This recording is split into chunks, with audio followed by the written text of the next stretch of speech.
एक फ्लाइट ने उड़ान भरी लेकिन कभी पहुंची ही नहीं। एक माँ अपने बेटे को कॉल करती रही लेकिन उधर से कोई आवाज नहीं आई। अहमदाबाद में हुआ वो हादसा जिसने पूरे देश को हिला दिया। एयर इंडिया की फ्लाइट AI-171 जो दिल्ली से लंदन जा रही थी, वो कैसे एक भयानक दुर्घटना में बदल गई। क्या ये मानवीय गलती थी, तकनीकी खराबी, या फिर कुछ और? नमस्कार दोस्तों, और आप देख रहे हैं डेली क्विल न्यूज। आज की इस डॉक्यूमेंट्री में हम बात करेंगे भारत के हालिया सबसे बड़े एयर क्रैश AI-171 की, जो अहमदाबाद में हुआ। हम जानेंगे कि आखिर फ्लाइट क्रैश कैसे हुई, उसके पीछे क्या तकनीकी और मानवीय कारण हो सकते हैं, DGCA, एयरलाइंस और पायलट की क्या भूमिका रही, और सबसे जरूरी, क्या अब भी हम एयर ट्रैवल को सेफ मान सकते हैं। स्टे ट्यून्ड, क्योंकि आज की ये वीडियो सिर्फ एक हादसे की कहानी नहीं, ये देश के एविएशन सिस्टम की सच्चाई भी खोलने वाली है। सीन 1, क्या हुआ था 12 जून को? 12 जून 2025 की दोपहर एयर इंडिया की फ्लाइट AI-171 ने दिल्ली से लंदन की उड़ान भरी। एयरक्राफ्ट था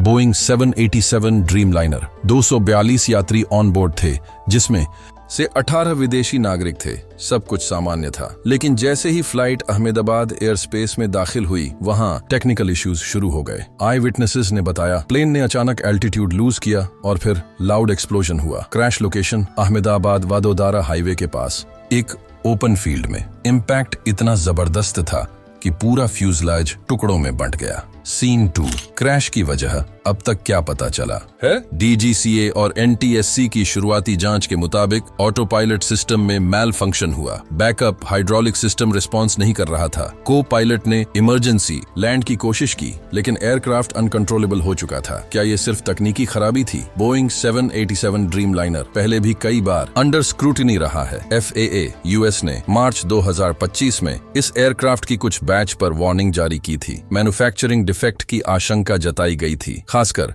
फ्यूल पंप सेंसर्स में। क्या DGCA को पहले से अवेयर होना चाहिए था? सीन 3, पायलट और एयरलाइंस की भूमिका। AI-171 के पायलट कैप्टन राजीव सिन्हा थे, जिनके पास 18 साल का अनुभव था। क्रैश के ठीक 5 मिनट पहले उन्होंने ATC को इमरजेंसी कोड 7C700 भेजा था। पर सवाल उठता है, क्या एयरलाइन में प्रॉपर क्रू ट्रेनिंग थी? एयर इंडिया पर पहले भी आरोप लग चुके हैं कि बजट कट के नाम पर पायलट ट्रेनिंग को कंप्रेस्ड किया गया। मेंटेनेंस टीम आउटसोर्स की गई थी, जिससे सुपरविजन कमजोर हुआ। सीन 4, सर्वाइवर्स और इमोशनल ग्राउंड जीरो। इस हादसे में 242 में से 47 लोग जीवित बचे हैं। उनमें से ज्यादातर को स्पाइनल इंजरीज, फ्रैक्चर्स और बर्न्स हुए हैं।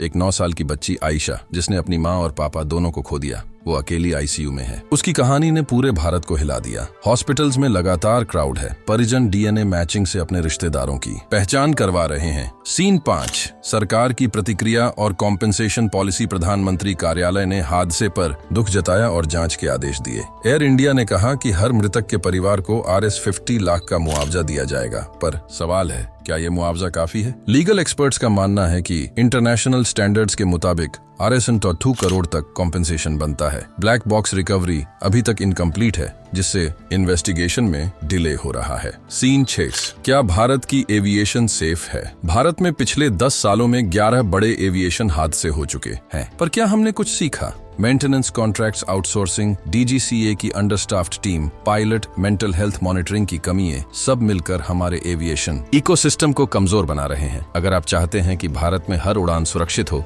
तो इस वीडियो को लाइक कीजिए, कमेंट में लिखिए नो मोर क्रैशेस, और इसे शेयर कीजिए उन लोगों तक जो अक्सर हवाई यात्रा करते हैं। आपकी एक शेयर से किसी की अवेयरनेस बढ़ सकती है और शायद कोई जान बच सकती है। कंक्लूजन, AI-171 सिर्फ एक फ्लाइट नहीं थी, वो 242 परिवारों की उम्मीद, प्यार और जिंदगी थी। हम इस हादसे को भुला नहीं सकते और न ही दोहराने दे सकते हैं। Stay informed, stay responsible. जय हिंद। रिस्पॉन्सिबल।